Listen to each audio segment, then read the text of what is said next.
चलिए speed 100, unseen passage, start. The Minister of Finance has presented such a balanced budget wherein he has paid attention on the poor, urban development, village development, the weaker sections of the society, scheduled castes, scheduled tribes, backward areas, and women. This government is bringing white paper on black money. Women have been given reservation in panchayats, municipal corporations, and local bodies. Women have given incentives in self-help groups. The central government provides fund for every item without any discrimination. Some state governments do not fulfill their responsibilities. They want to allege the central government for everything. If the central government makes any policy, they stand up to oppose it by saying that it is a state matter. The Minister of Finance has made special provision to stop terrorism and nationalism in backward districts. This government has brought the food security bill on the line of the Rural Employment Guarantee Scheme. Provisions have been made in the budget to provide facilities to the farmers and women. Provisions have been made in the budget also for creating employment opportunities for youth. Government's commitment to this is clearly visible in this budget. It is a budget to advance the social justice, and there is concept of second green revolution. Scams in rural employment guarantee scheme should be stopped. Now, I would like to say that there should be no tax on silver jewelry. I demand that Rajasthan should be given the facilities same as given to the hilly areas. It should be given special economic package as a special state. I request that the rebate to women in income tax should be continued as earlier, and it should be extended up to 3 lakh. There should be an experts coordination committee for implementation of the central scheme. There should be tax rebate for the artisans. The recreation tax should be reduced for youth. Honorable Minister, I do not agree with the views expressed by the previous speaker.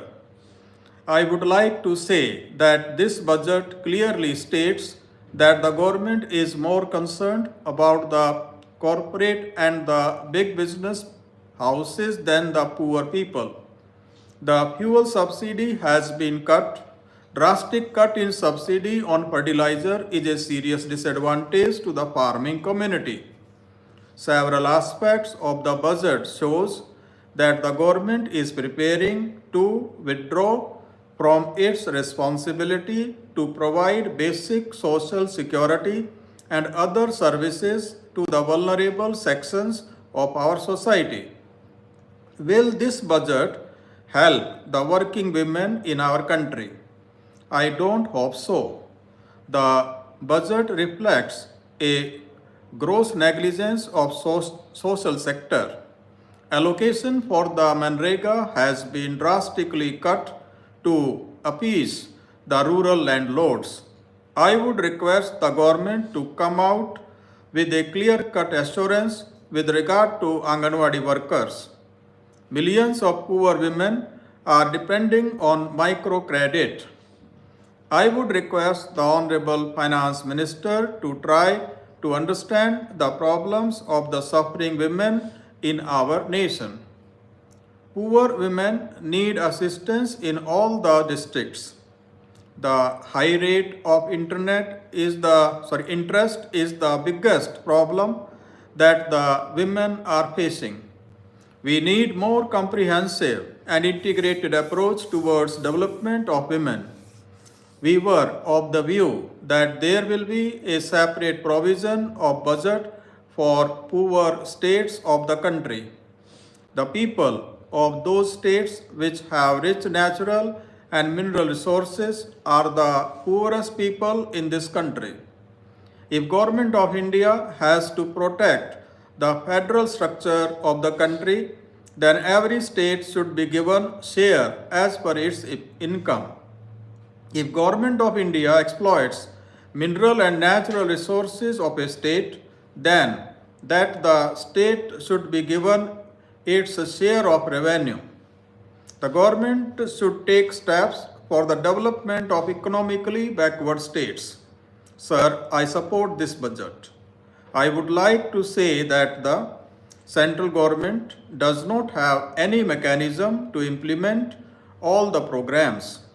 The concerned states do implement these programs. We cannot blame the central government with regard to allocations because the responsibility lies with the state governments. In our country, there is acceleration in terms of growth, but the rate of poverty reduction is highly disproportionate to the rate of growth. The poor are growing at a little lower rate than the rich. Our effort has been to reduce this gap in development indices of the rich and other sections. The other point I would like to make is that there are schemes which directly benefit the targeted groups like agricultural cooperation. There are so many schemes and programs under various ministries.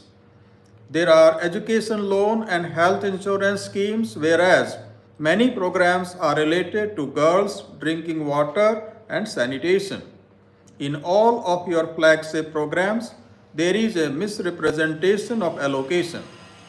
If there is no allocation, there is no spending. Even if there is allocation, some states are diverting it and some states are getting the funds lapsed. There must be reviews.